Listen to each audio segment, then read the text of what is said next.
Hello, everyone. I'm here with Federico Morgan, who has kindly agreed to give me an interview for my channel. And the reason I'm doing this interview is because Federico has already done what I've only just started. He started the violin learning the normal way around with the violin in the left hand and bow in the right hand, and decided to switch hands. Hello, Federico, and thank you for being here. Hello, Vivian. Thank you. No, thank you for this interview. I'm so happy and I was looking forward to meet you because for me you're a very interesting case as well because it's something outstanding to start from scratch when you have achieved already what is to play in a top high professional level. And all this because you're testing a method that comes from Ruggiero Ricci's, your teacher, Yes. directly from Paganini's legacy, that you're turning yourself into a beginner to test this method. So this is incredible. Yes. If you can complete this task or complete this project, you're going to prove that other beginners can get to a very high level, and they're not going to cry that you need to start when you're young or when you're a child. So hopefully you don't let yourself down. I don't know if that's the correct way to say, but and also, like, you're documenting this and you're posting it, yeah, and for us it's we are watching you, and so you're under pressure, so you don't have to let us down. No, I have to keep going now. Giving Yeah. up is not an option for me. It's also very, very interesting being a beginner again. And I'm hoping that this method, which is a bit of a shortcut to violin playing, that this method really works, because then all other beginners can use this method and can learn. Yeah, I was thinking that you're not like a beginner because you have the knowledge in your brain or in your heart. Yes. That is as if somebody has deleted your body memory or something, and you want to, you know what you have to do, but you can't do Yes. it. Yes, that's your what body it is not feels like. responding to what you want to do. Yes. So it's not a real beginner, let's say, but as you said in your interview, that you had the teacher inside of you. So this is also very important because it's the same in a way. Yes. You are a real beginner. Okay, so I have many questions for you because you are very interesting for me because you've already done this. You live in Argentina, right? Yeah, I'm from Argentina. I was born in Argentina, in Buenos Aires.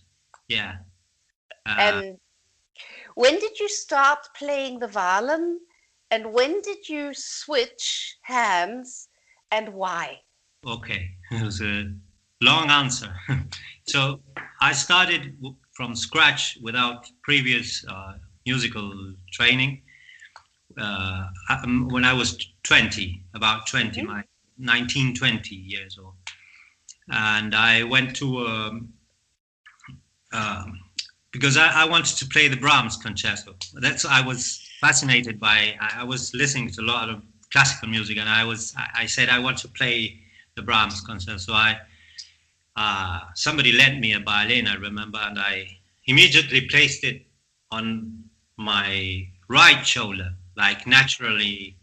So I said, I have to play, this is the way you play the violin. So I switched the strings around, and I went to a teacher that somebody said, there's a teacher here, so go over there. I don't remember how, but so I ended up I went to a lesson first lesson, I took the violin. She opened the case and she immediately closed it, like with disgust.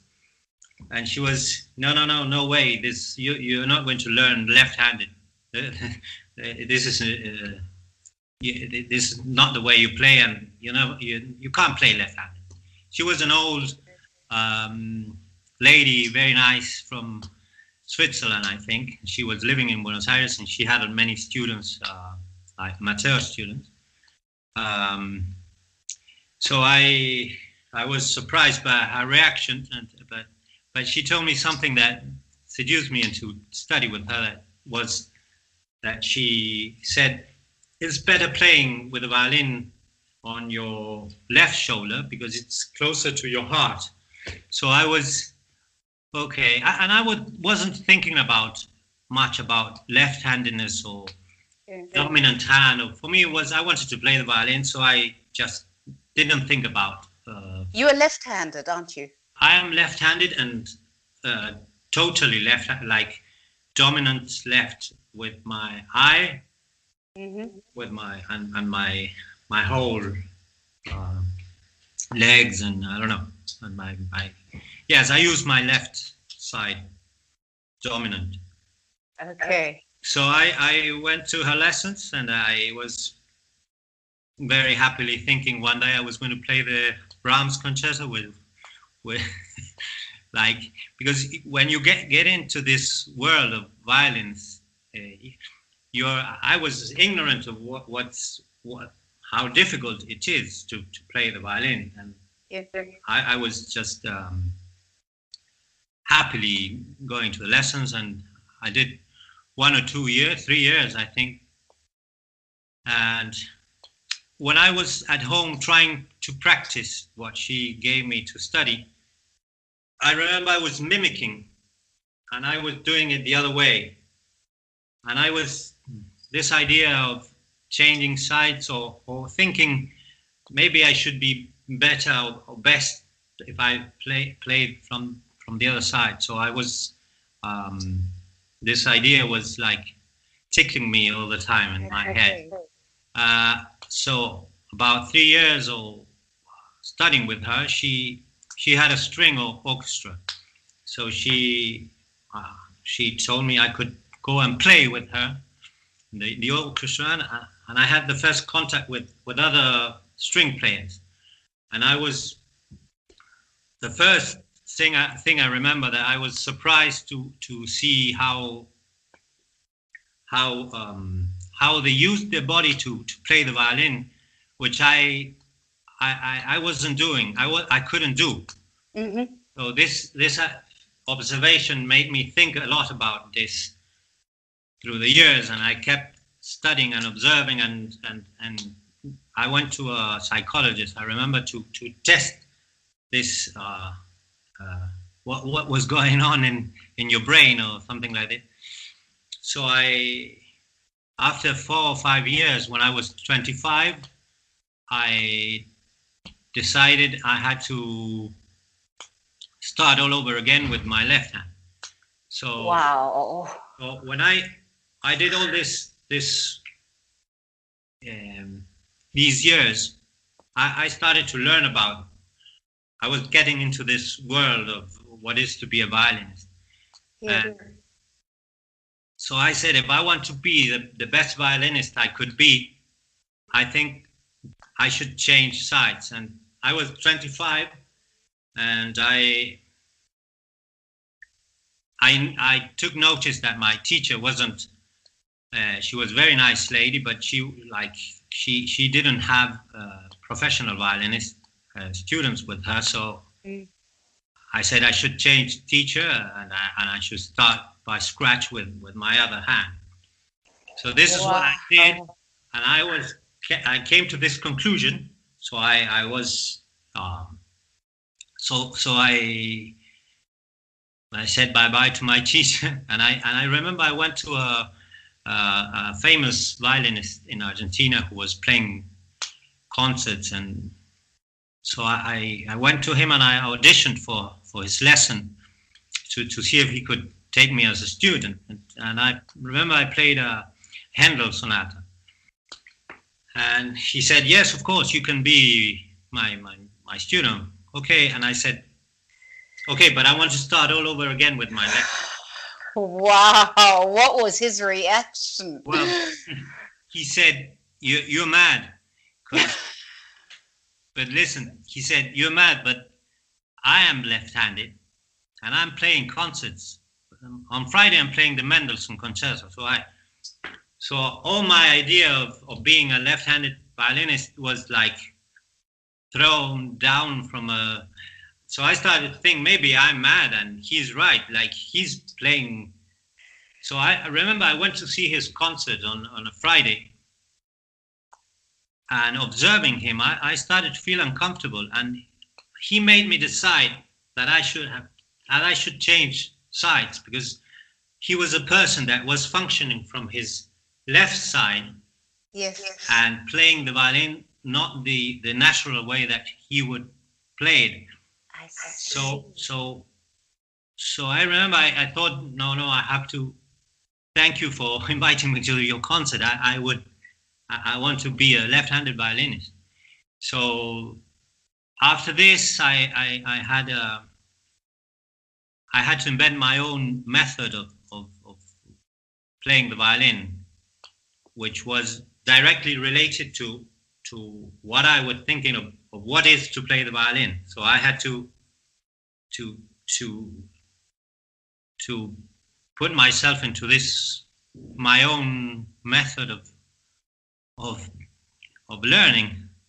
So this is fascinating. So you actually taught yourself? Yeah, but I had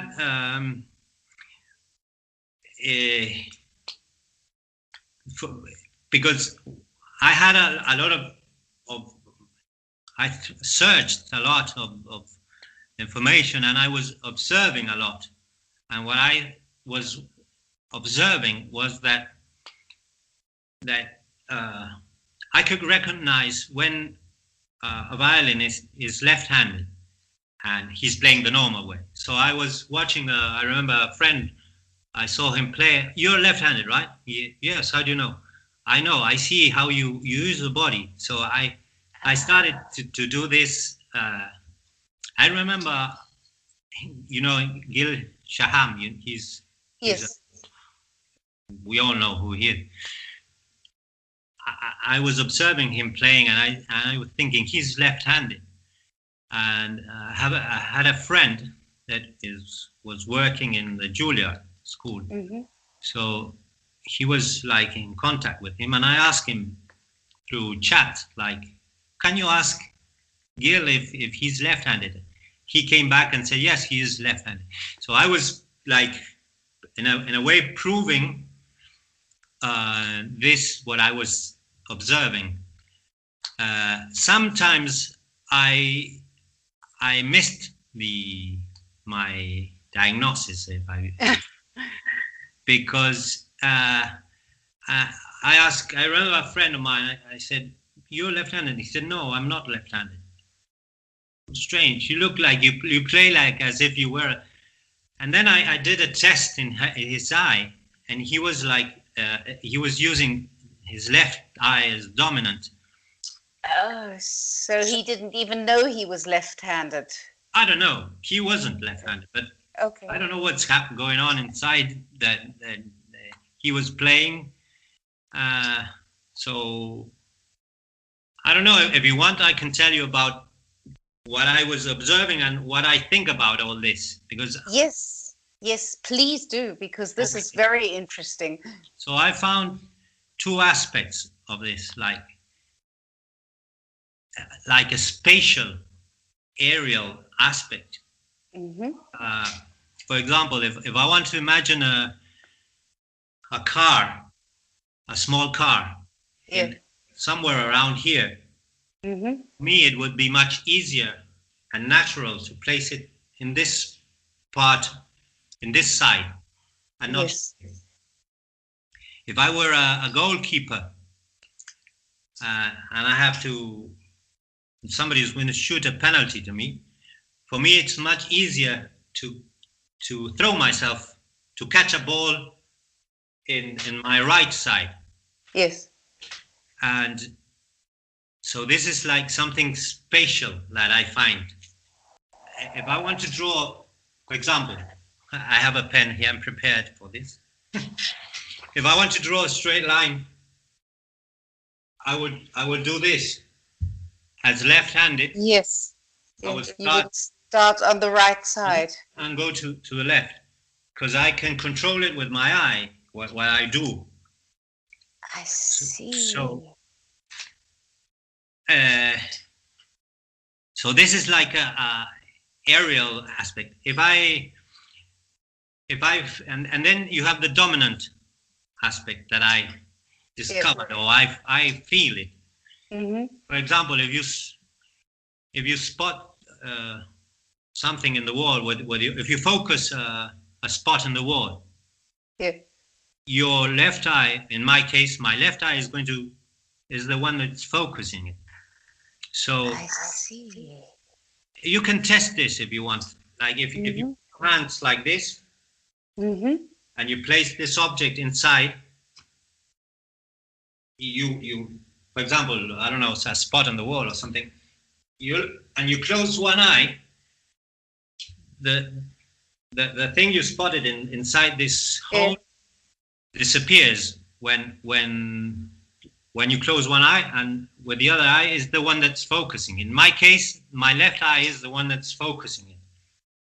So, and if you do the effort of focusing it with my non-dominant eye, like with my right eye, and you put it inside this hole, and then you spread your hands without losing sight of the object, immediately your dominant eye will kick away the other eye, and he will focus it. Like he's dominant, he's the one in charge of focusing. I see. So it's something very, I don't know how to explain, but so I had to use these two aspects to learn how to play, because this is something you do with your hands. So for example, I have the violin here, so I show you with the violin. If I place the violin in this side, I have a much more clear vision of what's going on here with in the fingerboard. And if I have it here, is not the same. I noticed that when I changed around, because I focus a lot on the bow hairs. I control my bow a lot by focusing visually on the bow hairs. Quite extreme in my case. If you watch the videos where I'm performing, you can see I'm focused completely on the bow hairs. And when I switched around, I can't do that. So that's one of the reasons why my bow technique is so difficult. This is very interesting. Now this is making sense. I was wondering why this is difficult, of course. And notice this. For example, if you have a scale, it goes from left to right, lower notes to higher notes, and you go like this, like a piano, right? Yes. And with the violin, it's the same, because your lower notes, you go this way. Yes. And if you play with violin in this side, the scale goes up like that, and your fingers go the other way. So you're going, it's not fluent in a way, I don't know. So it's not as natural. It's not natural. I thought I to change sides or change the script. I remember I should change the whole thing around, but it was a bit too far. But better play by heart. But the interesting thing is that, for example, if you go to sleep, if you place your head to your right or to your left, you'll notice that it's as if the pillow is more far away.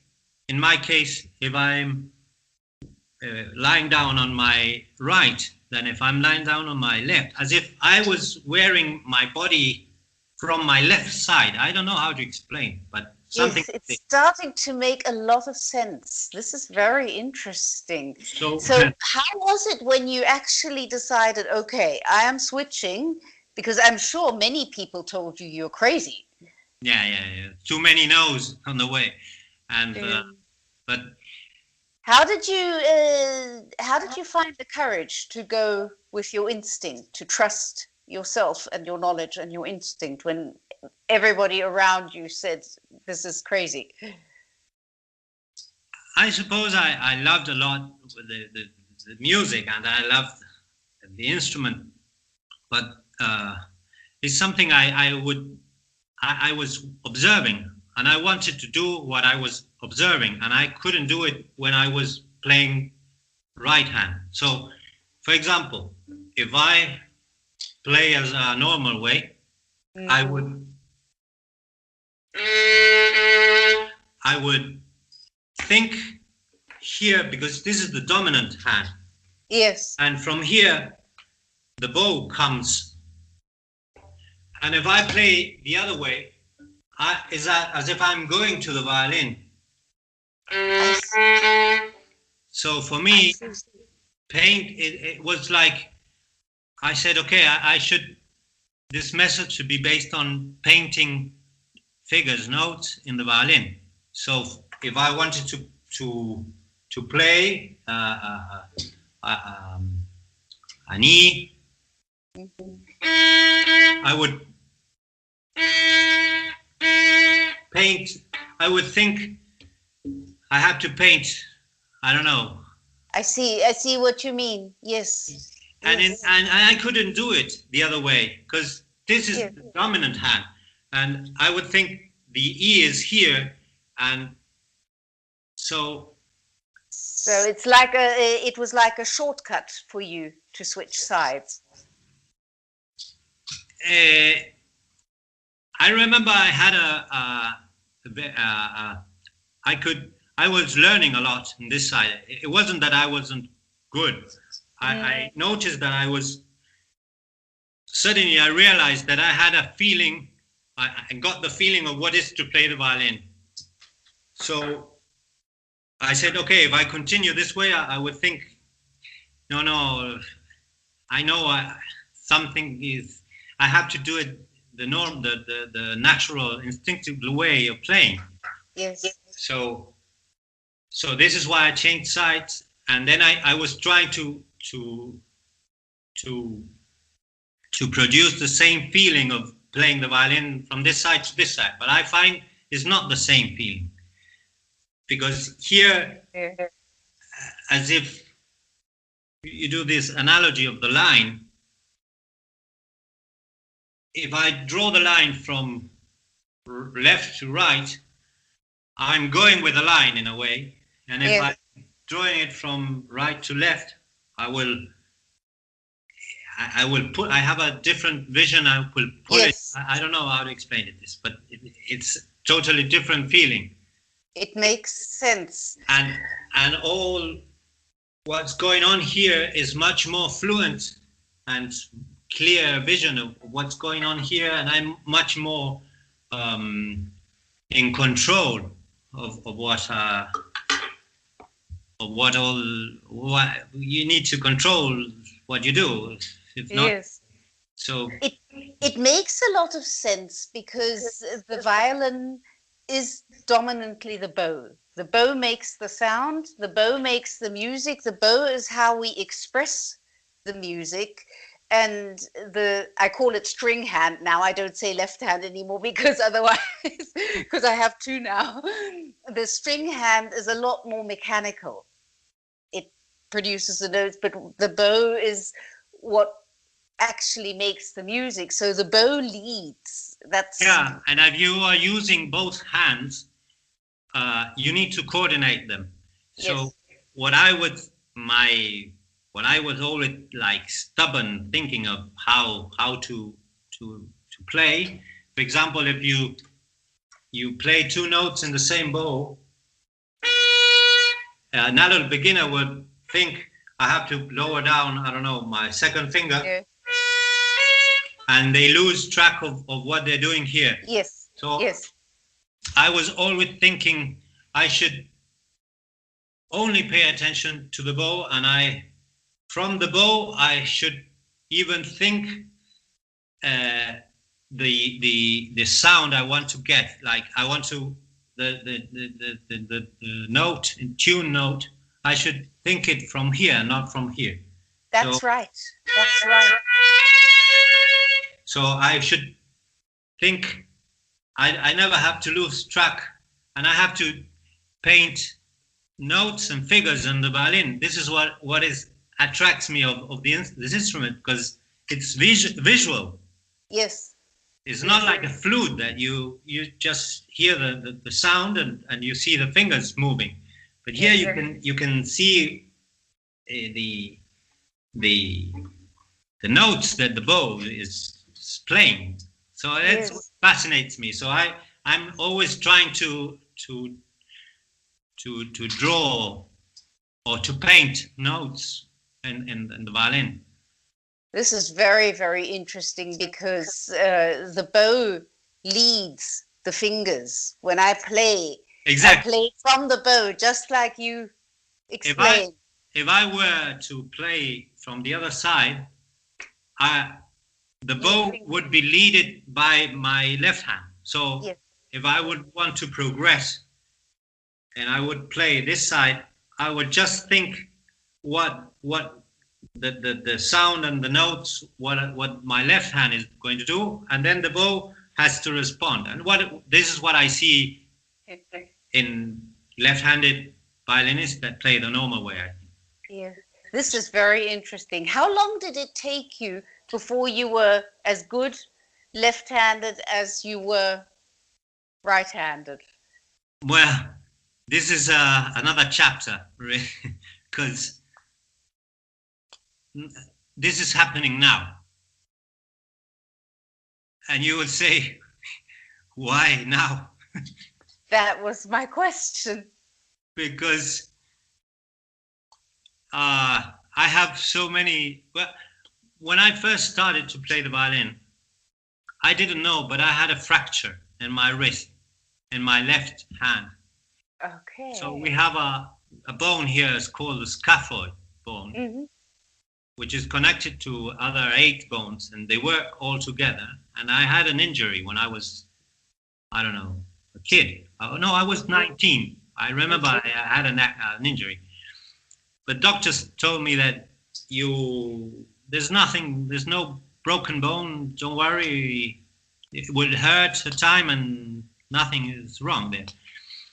So when I started to play, I had this pain, but when you use the bow, you're working on a lot of angles, and you need a lot of wrist movement. So when I switched sides, this scaphoid bone is affecting your grip. I see. I was like getting crazy trying to do what I was watching and I was observing, but I couldn't do it.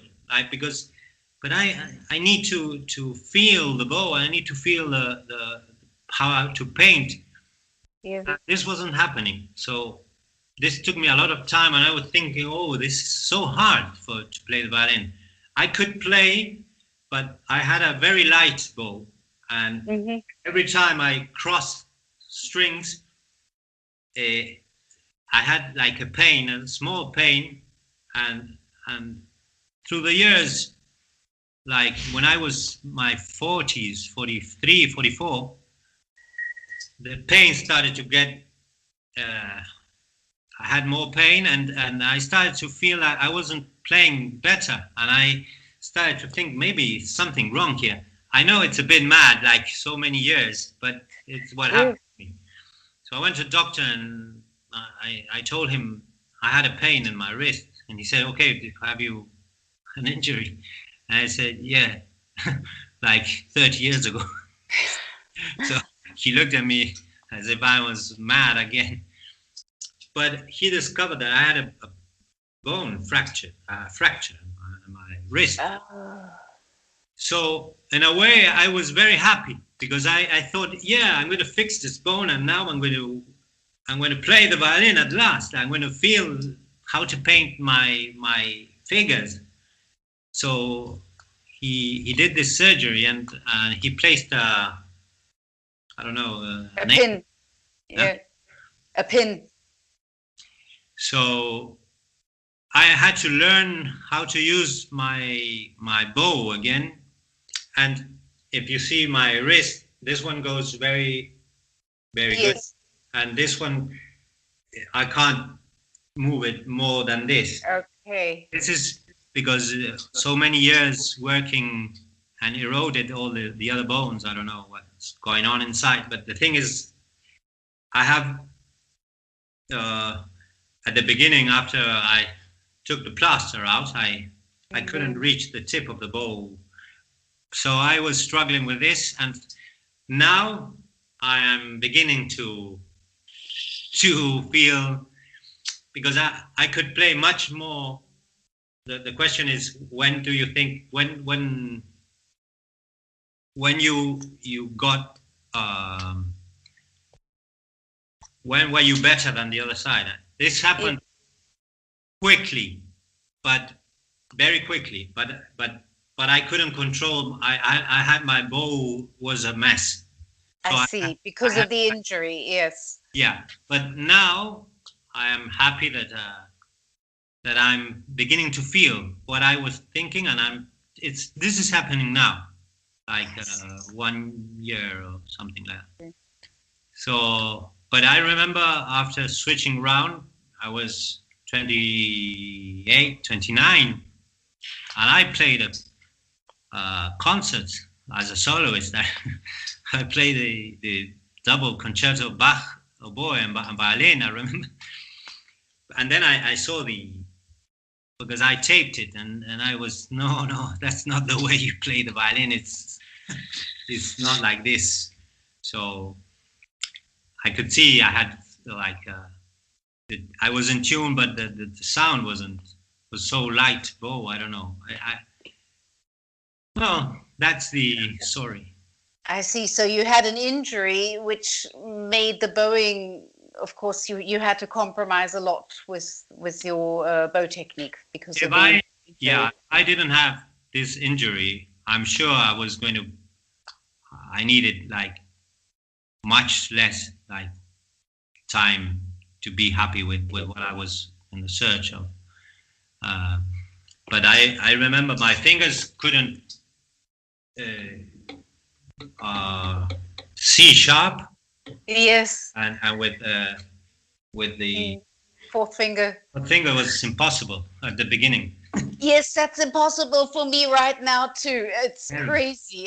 That's why I'm doing so much of this pizzicato to train the hand, because I can't reach.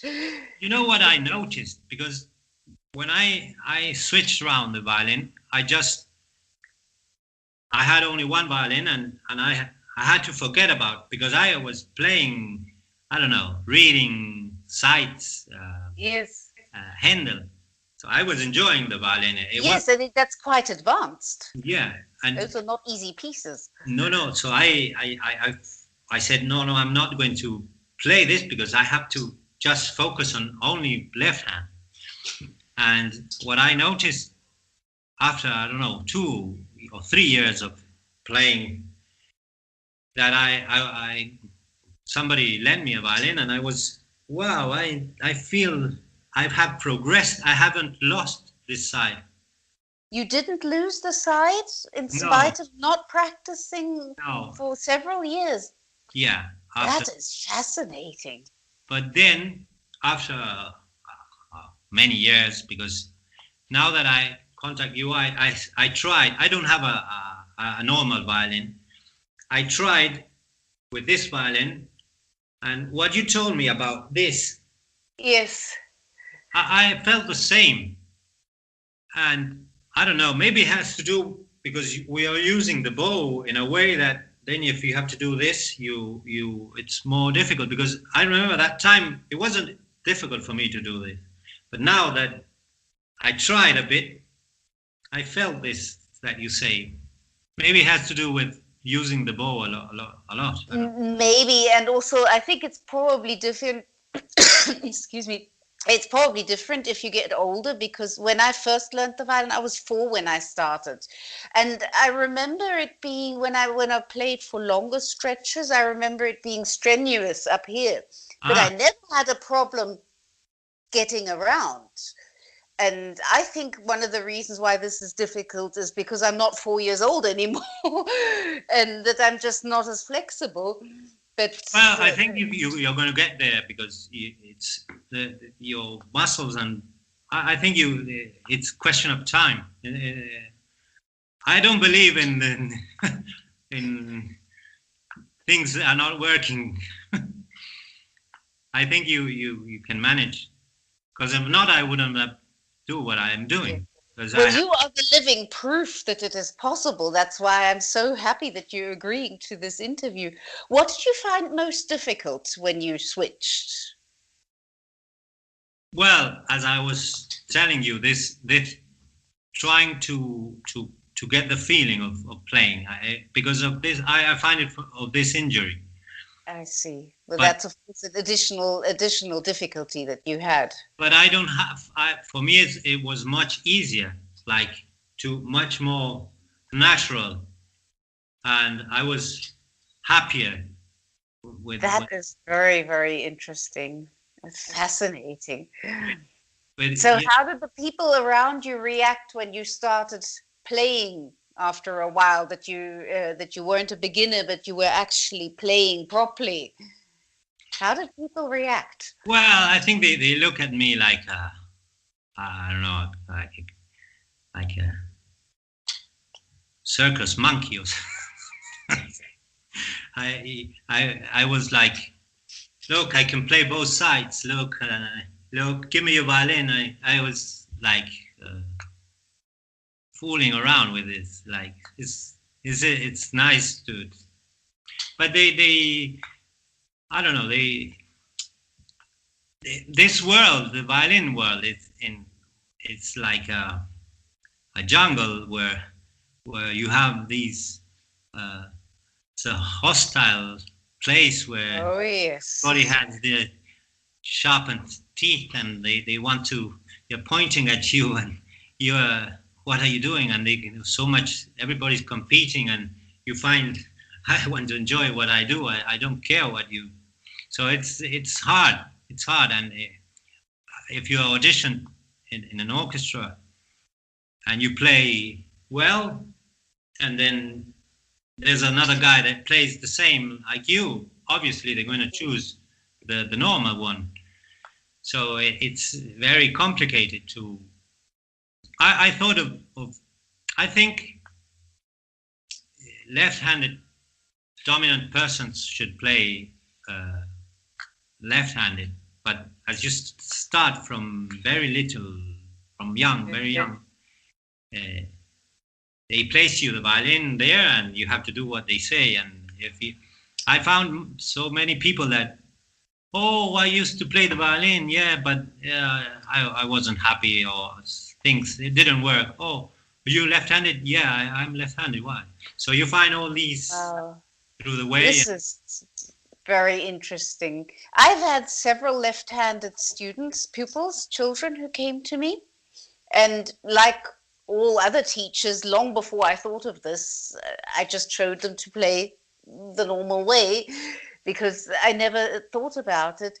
And after a while, I noticed that I had quite a few left-handed pupils, because if you think, I think about 16% of the population is left-handed, but a higher percentage of my pupils was left-handed, and I started observing them because I wanted to know if there's if it's different for them.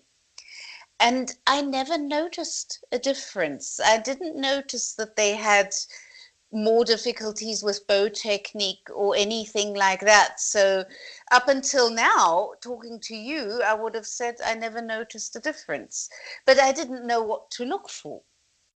I wasn't observing in the same way that you were observing. I think, like going back to the line, Yes. you can draw a line with your right hand from left to right, right to left, with your right hand. Either way, you can do a perfect line even better than the natural way, I think. So, but I think it's much natural to use your body. How does your body function? Yes. Using it, because if you go to a person, for example, that doesn't play the violin, you ask him, do the mimic of the violin. If he's left-handed, he would do it like this. Yes. And why? Because he's naturally. Yes. There's something very natural there. But that doesn't mean if you're left-handed and you play this way, you're not going to play. I think you're going to play the same, maybe better than this way. You don't know. Like you find Nicola Benedetti, she's left-handed. She plays incredibly well. So it's not that you're not going to play well, but this is your body is working differently. So it's not the same feeling, I think. So because you're no matter how many times you try or you draw this line the other way because the world tells you to, no, this is not the way, and you're not going to wake up one morning and be a right-handed person. You are still going to be a left-handed person. So you're going to learn how to function or maneuver this box with strings the way they tell you. You're going to. And I remember when I was playing this side, like you can, I felt like when I played slow movements, it was more, it was a lot of fun, because it's as if I was going with the music in a way, because it was me, and the bow is not doing crazy stuff. But whenever you need to cross strings or do more complicated stuff with your bow, it's much it's much easier for me than this way, because you have to. This is the one that is in command. I remember you said in this interview that you had this urge of wanting to play. I don't know, whatever. Yes. It's as if this hand is saying, no, I know how to do it. Why are you doing this? So then you at the last. I remember this teacher that's left-handed and he's playing concerts in Argentina. I remember he told me what happened to him in his late years was that he started to paint. So I don't know if this has to do with, because he's always, I don't know, he needed to express with his hand in a way. Yes, with his dominant hand. Yeah, so he was a painter at the end. I don't know. I don't know what's happening to other musicians, but I feel it's more natural for me. It makes a lot of sense, and particularly since you observed the differences between left-handed and right-handed violinists. And it worked. It worked for me, because I said, okay, I'm painting notes. So if I have to do 3 notes in the same bow, I will think 3 notes here. And then you have like different angles with the bow. So, okay, and now I think here. And then I think here. I was always thinking of the bow. Okay, I'm doing this, and then, for example,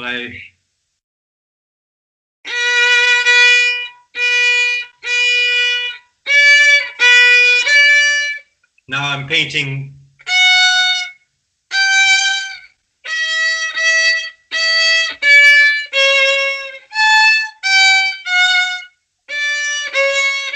I'm painting. I'm thinking. Yes. What happens to me is that this is like when you open a door and you see one chair, and then you open a quick door and you close it, and there's a chair on the other side.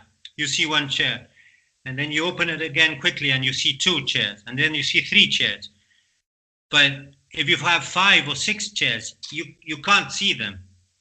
You just have a limited amount of chairs that you can immediately say 3, 2, 1, but not 5 or 6, because your mind is. So this is the same when you start painting. So I da dee da dee, and then my head is okay. Stop. You can't. You can't. You have to automatize the movement. Yes. And just feel. So when you feel, you know you're painting. It's not that I'm thinking I'm painting. No. You feel and you let your hand lead. Yeah. Have you seen my video on YouTube? No. I was going to go into this interview completely fresh because I wanted to have all the questions to ask you. So yeah, I must take a look at it.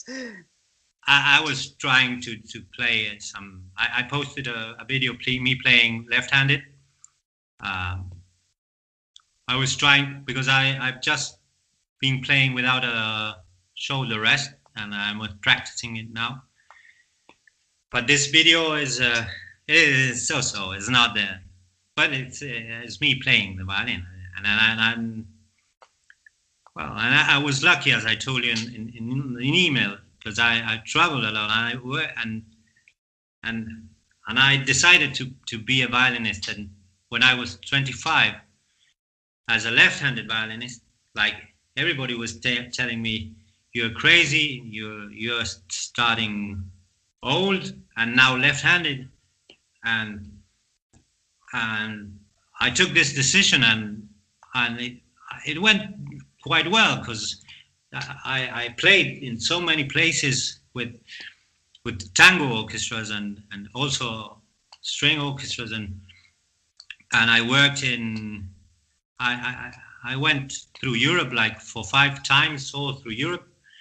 And then I played in very important places with these tango orchestras, like the Didul, and I don't know if you see, you know this, or in Spain, or in Lincoln Center out of doors, or on the Jazz Festival in Montreal, or in Halifax, or in Quebec, we've been around the world. And then also I because also what's happened that you need to live, and how it's very difficult to make a living out of what you want. And during these years, when you're 25, 26, 27,